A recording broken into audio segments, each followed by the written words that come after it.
even the former president of the United States, You can say that now, yes. he was body shamed for having a small penis. Well, it was body shamed for having small hands. Oh, it's small hands. Yes, and because we know what small hands mean, which Is actually that, is that true? is it true that hand size and penis size are corollary? Yeah. You know what? That's part of a body shaming thing that we do as a culture. You should be a certain way or else. And if you're not that way, guess what? The marketers knew that in my house, there was a man of, mid 30s who was losing his hair because the amount of brochures that I got for hair replacement surgery was pretty shocking. Yeah, there's always like, you're not good enough. You need to do this one more thing so that you can look a certain way, Mm-hmm. With that, people don't have like a really good, healthy relationship with themselves. Right.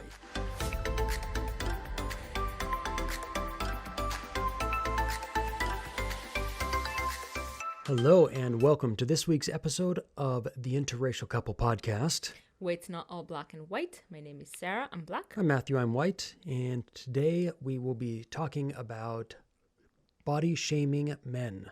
Body shaming men. Men and body shaming, and how that is not talked about really all that much. And in part, I think there's been a lot of very important emphasis put on the way that culturally we have spent too much time shaming women about their bodies, but it is certainly an issue for men, and in some ways, I think now also an insidious one, because if it is emotionally painful, if it hurts the feelings, men generally, also socially, we say aren't supposed to have hurt feelings. So I think what has happened is that there are so many women and so many movements that are coming up and speaking against body shaming women and saying that this is the body that God gave me and I'm really proud of who I am. And I may be curvy, I might be skinny, I'm just who I am. But I don't think we have the same kind of men and movement advocating for men being body shamed. right, because if that does come, I don't think most of us want to admit, like, I've got to be okay. I can handle it. That's sort of this general, almost sort of man thing in our culture is like, I got this. I don't need any help. I don't need you to be nice about my body. I don't need any of that. I can handle it. Ultimately, that's not really true. Men have emotional needs too. Men's feelings can get hurt, and really kind of bringing an awareness to how we actually, because of this masculine thing that we're supposed to be tough and handle it all, we actually then are creating kind of this double standard around body shaming. Yeah. So I think for women, it's usually body size, boobs, hair. It's a lot. Oh, you can keep going. It's legs, it's thigh gap, it's too much hair here, not enough there. So, but for men, it's like, it's the same, but I think one of the huge one is the penis size. Well, penis size is certainly a big one. And we know that is something that obviously men think about, but don't talk about a lot. No. And we kind of know that because of the amount of late night infomercials about penis enlargement cures, or as though it's a disease to have a small penis. No, it's not. It's definitely not a disease. Definitely not. Everyone has their own size. There are about as many different shapes and sizes of penis as there are of breasts, which is billions, in fact. Yeah. I remember when I used to go to the salon and I had hair, and I would see, like, I think I would come across magazines on, advertising for penis enlargement, Yep.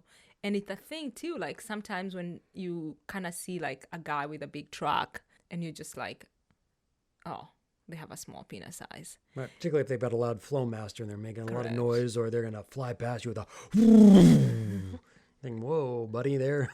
What are you trying to make up for? And then that becomes perfectly socially acceptable to say that. Yeah.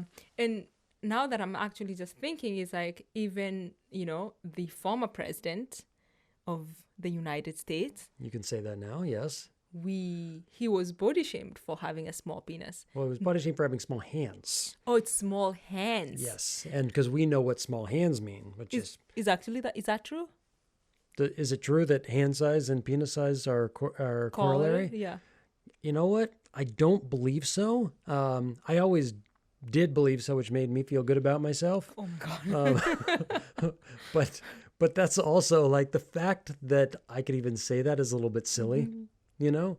And that also goes to show that there is a stigma around it. Men will happily, when they have larger penises, are much more likely to want to talk about it because that's a good thing to have.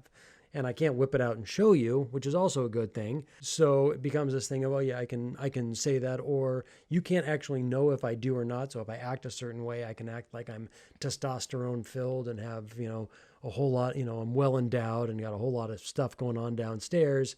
Yeah, it all just kind of gets into this whole area that we kind of don't really talk about. And I think that that's a problem. Yeah, and I'm even thinking like when we see these huge guys at the gym, or we see these men who are driving the trucks, and we are like, oh, you're driving that truck because you are compensating for your small penis. It's like we also say that around children. And so we're saying that around children. Well, do you say that around children? I don't say that around children, but sometimes it's like not children, but teenagers. Like, I don't know where I've had this from. Like, I can't pinpoint. It's just something that people say. Right. It's like, oh, so they have a huge truck. All I'm saying is like whether someone is being an asshole doesn't mean that we should, kind of think like because they're being an asshole, they're making up for something that they don't have, or Correct. that somehow penis envy is not only per Freud what women have, but what men have if they don't quite have enough of one. Yeah. So I'm just saying that I'm gonna start being really careful about saying things like that. Yep. And yeah, and there's like, if I think about it, like that's one thing we can easily say. Even like growing up, girls that I hung out with a lot of times would talk about, ew, that guy's got a hairy back, that's so nasty. Make fun of guys that had, like man boobs.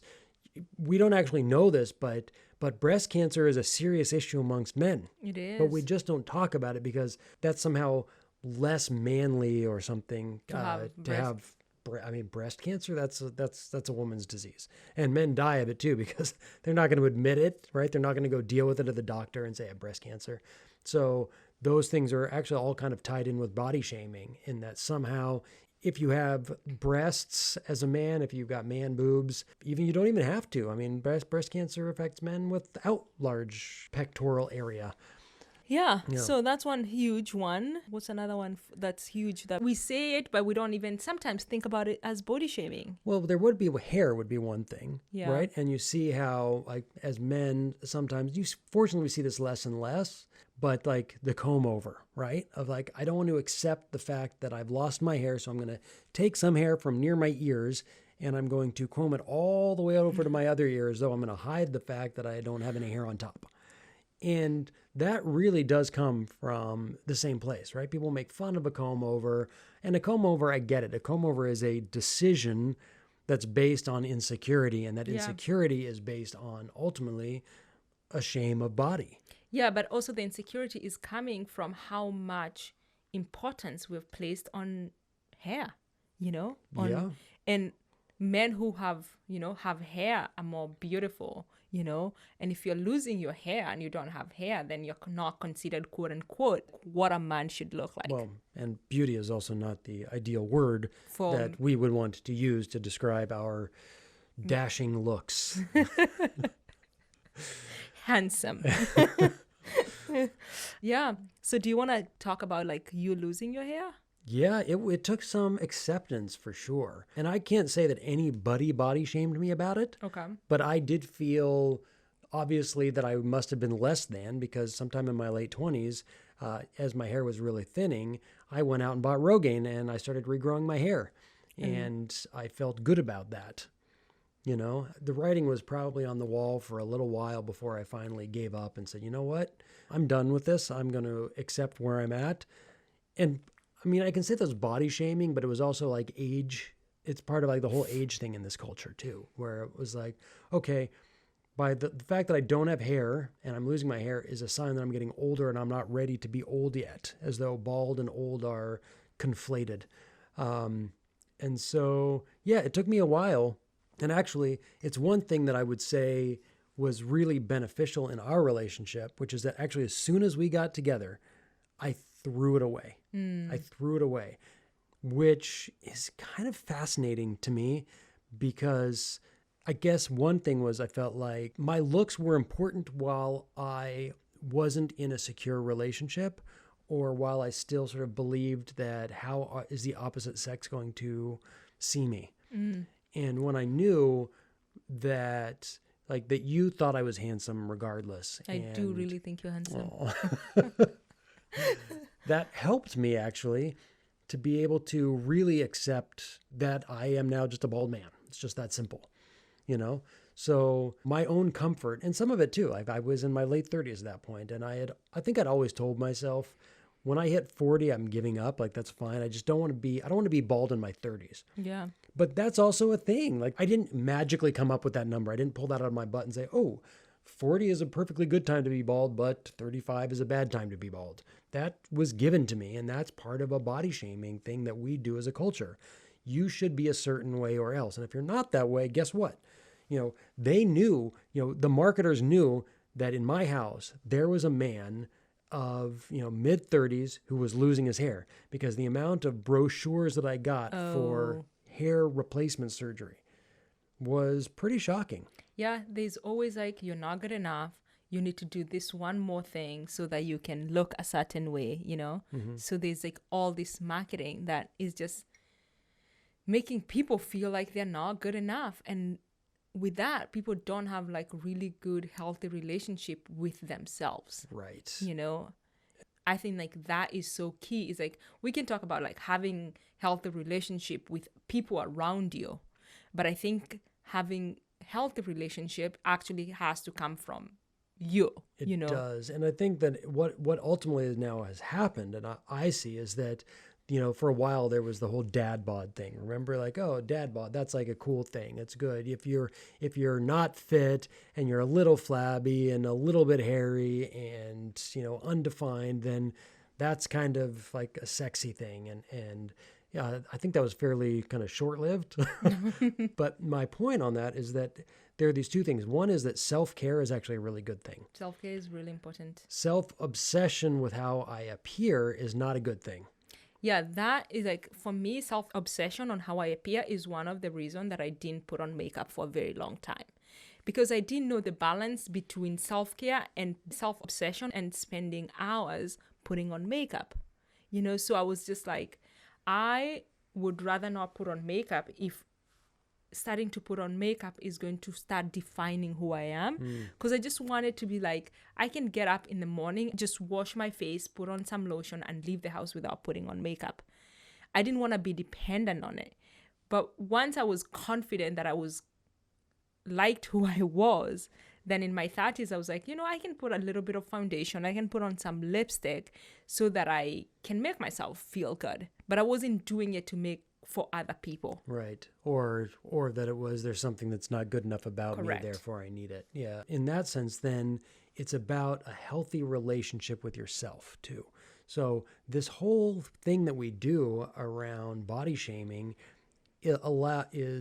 basically it interferes with our own healthy relationship with ourselves. Correct. If I have a good relationship with myself, then what somebody else comes at me with is less painful. And sometimes we see certain comedians have really kind of flipped the switch. You've got someone like Amy Schumer, Jim Gaffigan, people who are not, and neither of them are fat by any means, but they're not they don't fit this ideal standard that the magazines have sold us.